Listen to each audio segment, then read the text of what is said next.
Happy Easter, everyone. I hope you're having a great holiday. I wanted to share with you a couple of the Pinterest Easter food ideas that I've tried, as well as a cute little table decor. So let's take a look. It's Saturday about 11 o'clock, call it Easter Eve, and I am making some dishes, a little bit just for meal prepping and then also for my Easter day. It's just me, so I'm not trying to go too crazy. I am going to make some French style potato salad, which is red potatoes, green beans, both cooked sort of crisp tender on the green beans and just tender on the potatoes. Those get chopped up along with a bunch of bacon, which I have cooked over here. I'm going to use about half this bacon, and the other half I'm going to do some more Brussels sprouts because I have half a bag left and I want to use those up, just because they're so good for you. And so I'm gonna get this potato salad going. So I'm gonna make this dressing for my potato salad now. And it's as simple as can be. I'll put the link down below. It calls for 3 tablespoons olive oil, 2 tablespoons lemon juice, a clove of garlic, a teaspoon of Dijon mustard, half a teaspoon each of salt and pepper. Now, I'm not going to use the lemon juice just because I prefer apple cider vinegar, and I think it's, maybe got a little more health properties to it, so that's what I'm using. But I also add about a tablespoon, maybe 2, of mayonnaise, just because I like it on the creamy side.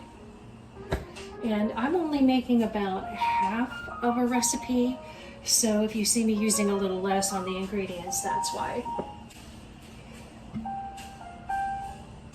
And I don't like my dressing to be, on my potato salad, I don't like it to be really wet. Just like I don't like really wet lettuce salads, so I'm going to be conservative with all of this. Using honey mustard. Again, I'm using real mayo. It doesn't have any sugar in it, so I figure a teaspoon of this won't make it too sweet. I happen to like a lot of pepper, so around and around.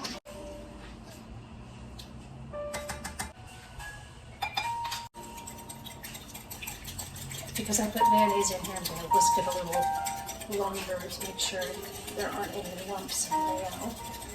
Yeah, that's good. Okay, so I'm going to start with about half of it.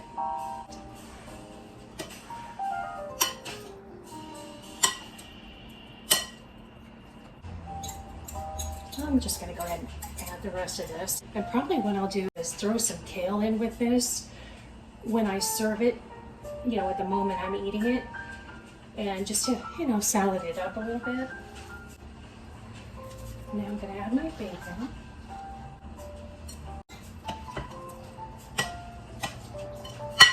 So I'm going to put this in a smaller container. I'm going to whip up my curried chicken salad. I also just finished boiling 3 eggs because I want to try making the deviled egg recipe that I saw. If you've been following my channel on the spice video, I bought this maple bacon flavored sea salt. I've never used this, and I saw a recipe for it, which I'll put up here in the link down below, for deviled eggs. And I said, oh yeah, that sounds fantastic. Definitely going to try that now. And of course, you got to make some hard-boiled deviled eggs on Easter, right? And hoping to get to the beach later this afternoon. I did a bunch of gardening yesterday and a run to Aldi and some other errands. So boy, yesterday went by in a blink. It's supposed to be perfect beach weather today and tomorrow. It's clouding up a little bit out there, but oh, perfect temperature. High 70s, not much wind. So I'm probably gonna gear up and head out for the beach around 1. Get there around 1:30. Gonna do a bunch of cooking between now and then because I'm done with the gardening. Woohoo! All right, just for giggles, we're gonna see how easily these eggs peel.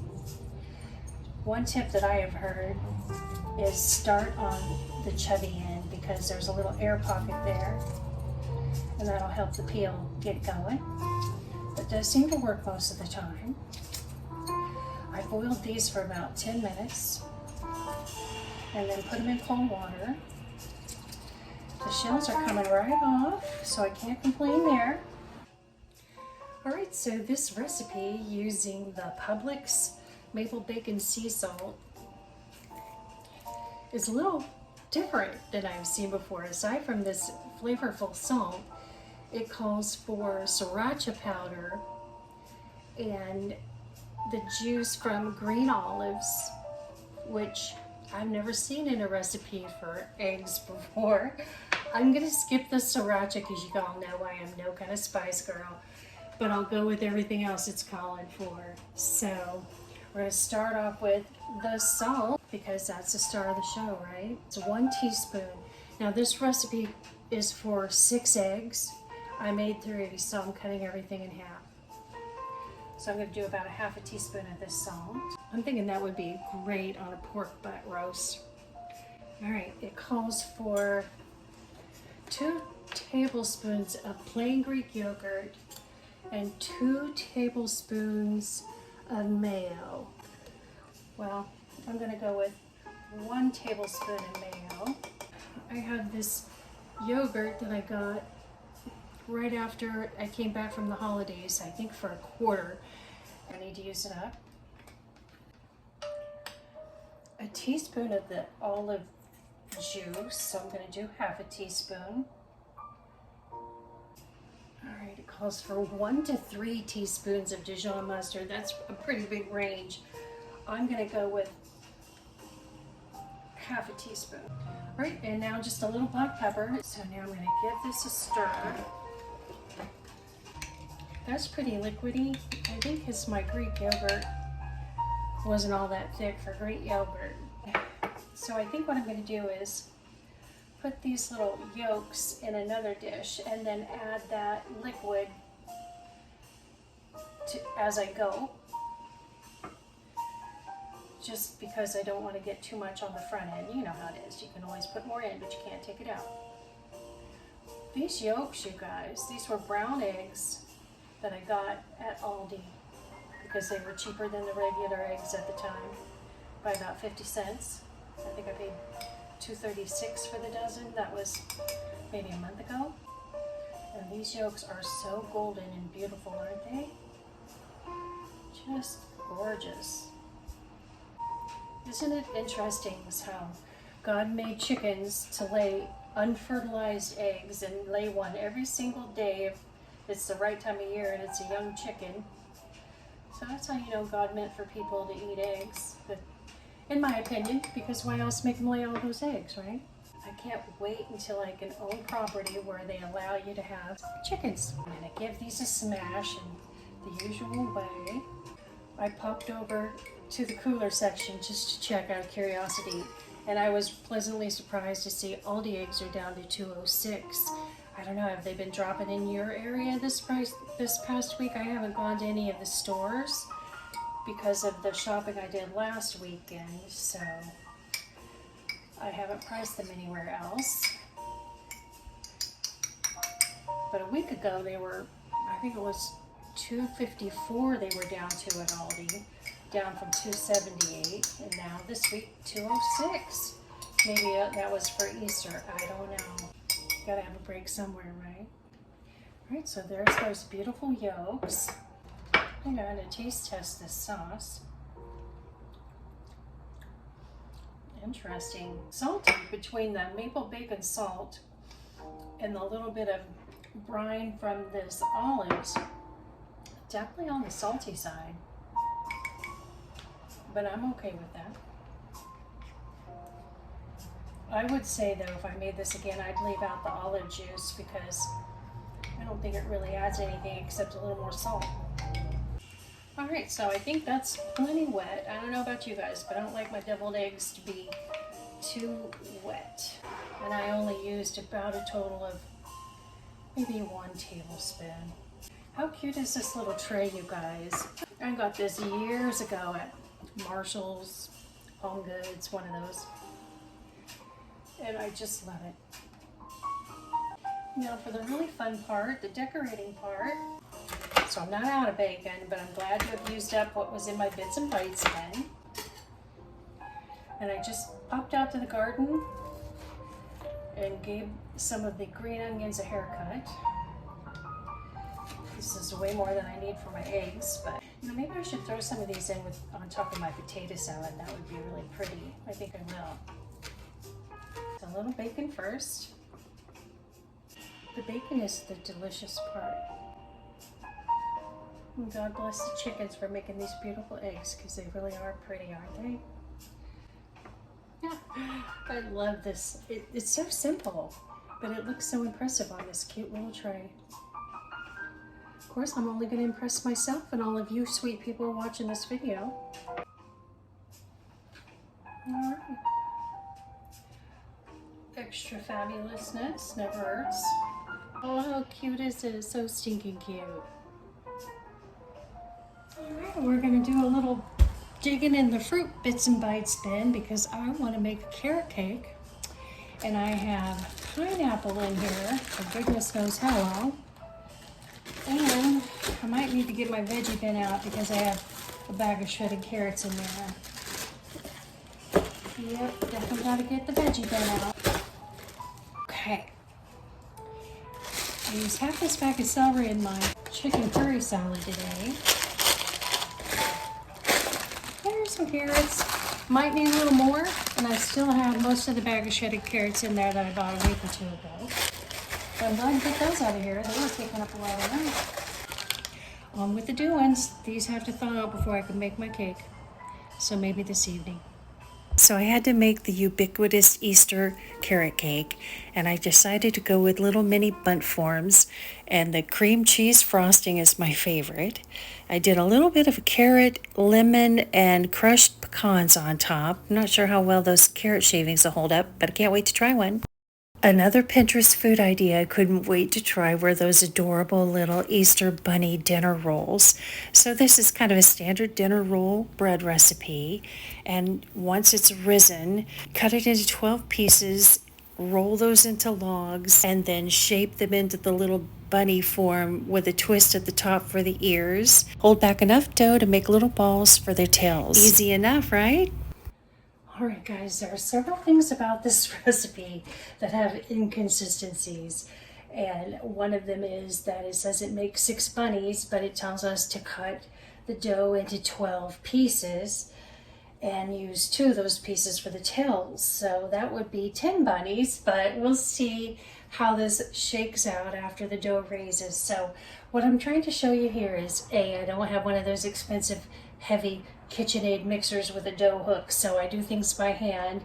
The recipe says 5 minutes with a dough hook, so to me, when you're doing it by hand, that's about 8 minutes. But the whole point here, when you're making fluffy dough for dinner rolls, is work that dough until it's very glutinous. So you see how it's kind of stretchy and looking a little almost bubbly as I stretch it, you know, stringiness, rather than directly pulling apart. So that's what you're going for. Then it's the usual, put it in a greased bowl, let it raise for an hour and a half. And because I live in South Florida and I have the house opened up and we're always more humid here than other areas, this recipe calls for 4.5 cups of flour and just tells you to go ahead and dump it all in there. And if you're an experienced bread maker, you know that's always a mistake to dump what sounds like a lot of flour in all at once. So what I did is I did go with 4 cups all at once. Then the extra half cup that the recipe calls for, I decided I would add a little bit at a time until it got to the consistency that I felt like would make an elastic, workable dough, which took about 4 1/4 cups total. Now it's going to raise for an hour and a half. Well, here are my bunny buns. They turned out okay. It seemed like I made the ears long enough, but then, you know, after things raise, you're not quite sure what shape it's going to reach. I'd say he's the most successful one right there. They're nice and light and fluffy on the inside. And it was fun just giving him a whirl.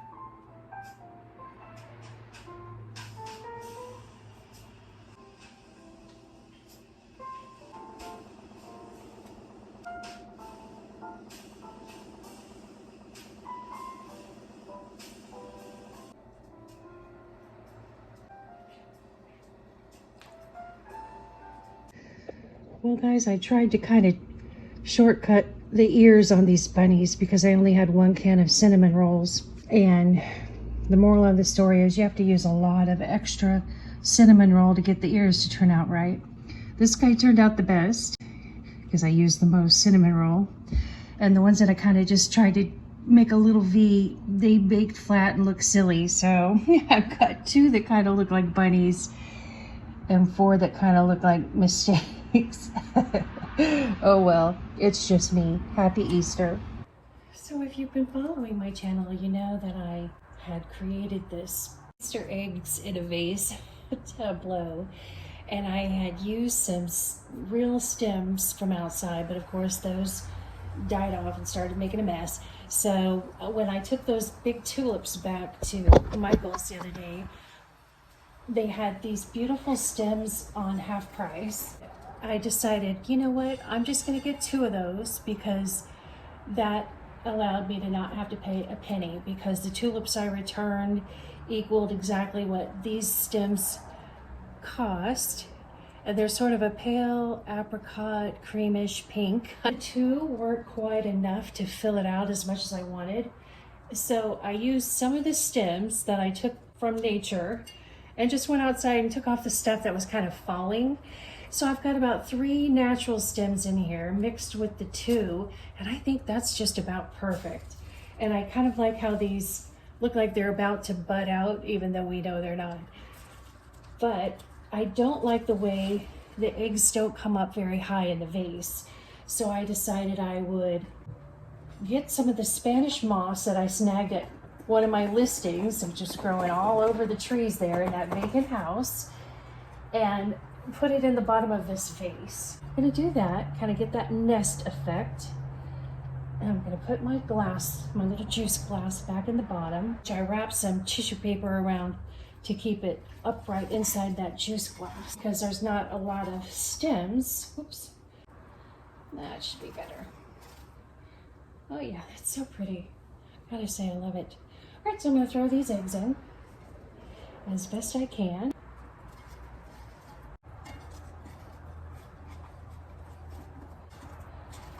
Beauty. All right, that looks a lot better. I like the way that looks. All right, I had to do a little adjusting. So I just think that's so sweet and pretty. Of course, I could use one more floral stem, but you know, why spend another $5 plus tax when I'm not gonna have this out all year long, just for the holiday.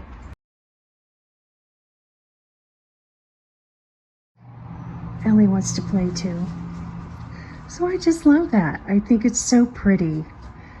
And I am loving the fact that it really didn't cost me much at all. When I saw this idea on Pinterest, I said, oh, I love that. It's so simple and yet really makes a statement. And I have everything I need, obviously, in my backyard, including some ferns, because I live in Florida. I was weeding the pool and these are growing between the cracks, and that's when I knew I had to try this, even though I'm on my own for Easter. I'm not having company, so I'm only gonna do one. I'm not trying to set the whole table this way. I just had to do it for the sake of having a little Easter fun, right? Well, it doesn't get any simpler than this.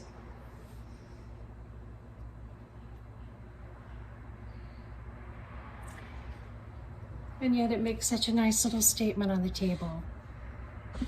I just love this idea. Blessings to whoever thought it up and put it on Pinterest. It's free, it's easy, and so symbolic of what this holiday is all about. Happy Easter, everyone.